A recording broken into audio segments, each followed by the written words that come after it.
ഇന്ന് നമ്മൾ കോയ മുസാഹിബിന്റെ വീട്ടിലാണ്. കോയ മുസാഹിബിന്റെ വീട് ഇവിടെ സഹചാരി സെന്റർ, സ്വന്തം വീട്ടില് സഹചാരി സെന്റർ ആണ്. അദ്ദേഹത്തിന് കിണർ വർക്ക്സ് പരിപാടിയും കാര്യങ്ങളാണ്. സമസ്തനെ സ്നേഹിച്ചുകൊണ്ടാണ് അദ്ദേഹത്തിന്റെ ഈ പ്രവർത്തനങ്ങൾ. എനിക്ക് വല്ലാത്ത ഹൈലൈറ്റ് ഇവിടുത്തെ ഉസ്താദ്മാർ എന്നോട് പറഞ്ഞപ്പോൾ എനിക്ക് ഭയങ്കര ഇതായി പോയത്. കോയ മുസാഹിബ്, നിങ്ങൾ എന്തായാലും നമ്മൾ വീഡിയോയിൽ വരണം. നമ്മളെ പ്രേക്ഷകർക്ക് ഇതാണ് ആവശ്യം. കാരണം ഇവിടെ മജ്‌ലിസുൻ നൂർ നടക്കുമ്പോൾ ഇങ്ങനെ തുറന്നു വിടുവാലോ.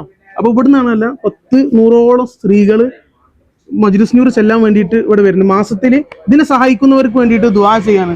മാഷാ അല്ലാഹ്, ഇങ്ങനത്തെ പോലത്തെ സമസ്തനെ സ്നേഹിക്കുന്ന പ്രവർത്തകർ. പിന്നെ എനിക്ക് വേറെ വളരെയധികം ഇഷ്ടപ്പെട്ടെന്ന് വെച്ചിട്ടുണ്ടെങ്കിൽ, ഇവിടെ ഉസ്താദ് എന്നോട് പറയണം, ഇന്ന് ഇവിടെ ഗസ്റ്റ് റൂം ആയിട്ട്, അതായത് സമസ്തന്റെ ഏതെങ്കിലും ആളുകൾ ആരെങ്കിലും വരികയാണെങ്കിൽ, ഉസ്താദ്മാർ വരികയാണെങ്കിൽ ഒരു റൂമും കാര്യങ്ങളും നമ്മൾ വീഡിയോ കാണുന്നുണ്ടോ, അത് ഉസ്താദ്മാർക്ക് കെടുക്കാനായിട്ടുള്ള റൂമും കാര്യങ്ങളും സൗകര്യങ്ങളും ബാത്റൂമും എല്ലാം ഉൾപ്പെടുത്തിയിട്ട്. അപ്പൊ ഞാൻ വിചാരിച്ചത് വെച്ചിട്ടുണ്ടെങ്കിൽ അത് റെന്റിന് വാടകയ്ക്ക് കൊടുക്കുകയാണ് കോയ മുസാഹിബ്. കോയ മുസാഹിബ് ഇവിടെ റെന്റിനായിട്ട് സമസ്തക്കായിട്ട് ഒരു ബന്ധമില്ല. ഇത് ഉസ്താദ്മാരാരെങ്കിലും വരികയാണെങ്കിൽ അവർക്ക് വേണ്ടിയിട്ടാണ്. ഇതിന്റെ ഹൈലൈറ്റ് എന്താണ്?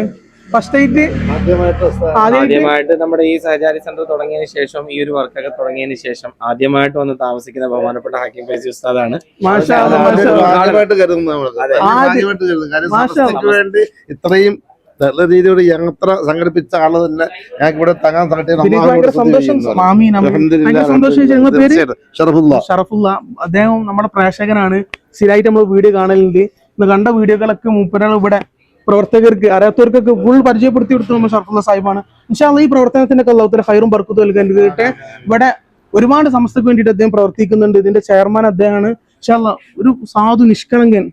ഞാൻ അദ്ദേഹത്തിന് വന്നിട്ട് ഒരു പൊന്നാടൊക്കെ എനിക്ക് കിട്ടിയൊരു പൊന്നാട ഞാൻ മുപ്പരാൾക്ക് ഇട്ട് കൊടുത്തിട്ടുണ്ട്. അതിന് ഏറ്റവും വലിയ അർഹൻ നമ്മൾ കോയ മുസാഹിബാണ്. ഇവിടെ വന്നപ്പം മുപ്പരാൾ എന്ത് ചെയ്ത് ഇനി ഇടക്കിടക്ക് വന്നുകൊണ്ട് പറഞ്ഞ്, നിങ്ങൾ നമ്മൾ സഹചാരി സെന്റർ കാണണം.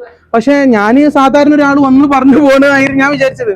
പിന്നല്ലേ ഇത്ര വലിയ മനുഷ്യാണെന്ന് മനസ്സിലായത്.